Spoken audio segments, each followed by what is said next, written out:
Eliseu disse na mão, o quê? Você precisa descer. Nada. Eliseu disse na mão. Você precisa descer. A multidão não enxerga, a multidão não sente, a multidão não vê, mas só quem está perto pode perceber o cheiro da neve que sai de mim. A paz do Senhor Jesus, tudo bem? Estamos aqui para mais um momento de reflexão bíblica no segundo livro dos Reis. E hoje nós vamos meditar no capítulo 18, versículos 1 até o versículo 4, que nos diz assim: E sucedeu que, no terceiro ano de Oséias, filho de Elá, rei de Israel, começou a reinar Ezequias, filho de Acais, rei de Judá. Tinha 25 anos de idade quando começou a reinar, e 29 anos reinou em Jerusalém, e era o nome de sua mãe Abi, filha de Zacarias. Fez o que era reto aos olhos do Senhor, conforme tudo quanto fizera Davi, seu pai. Este tirou os altos e quebrou as estátuas, e deitou abaixo os bosques, e fez em pedaços a serpente de metal que Moisés fizera. Porquanto até aquele dia os filhos de Israel queimavam incenso e lhe chamavam Neustã. Queridos, chegamos ao capítulo 18 e víamos de uma sequência de reis que estavam fazendo o que era mal aos olhos do Senhor, ou outros que serviam ao Senhor, faziam o que era reto, porém não com integridade. Por isso, nós agora chegamos ao capítulo 18 e vemos que aqui a Bíblia novamente vai fazer menção de um rei, Ezequias, que serviu ao Senhor conforme Davi, ou seja, com mais excelência do que os demais. E nós vamos ver que o cuidado de alguém que assumia o trono e governava segundo a vontade do Senhor, era que a primeira coisa que este rei fazia era restaurar a questão espiritual do povo.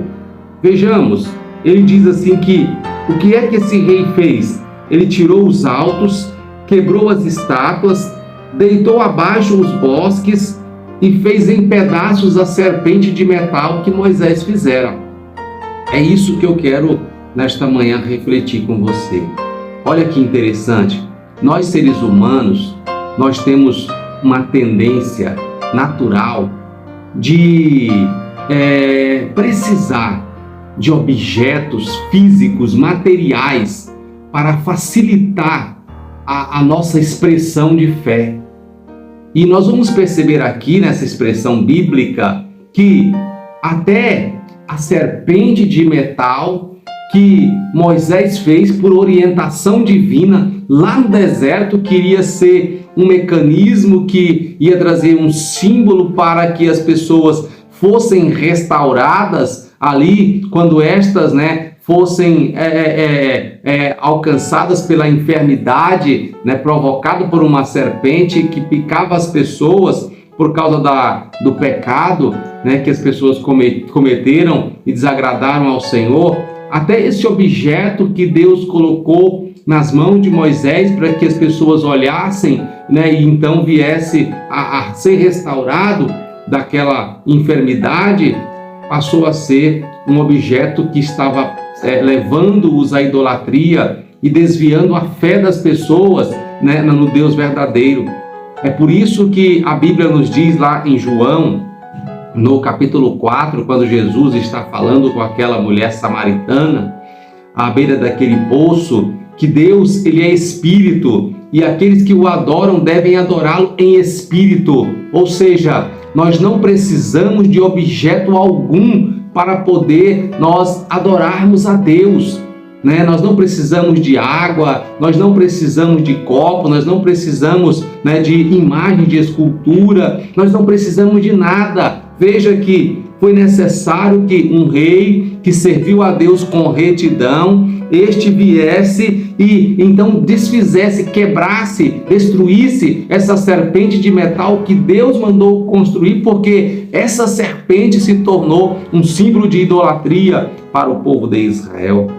Então isso mostra que Deus quer que nós o adoremos conforme Jesus ensinou, em espírito e em verdade.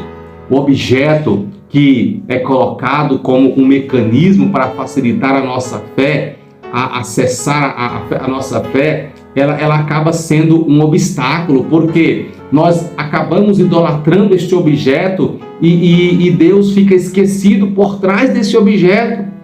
Na verdade, nós precisamos colocar Deus acima de tudo na nossa vida e sem a necessidade de qualquer objeto.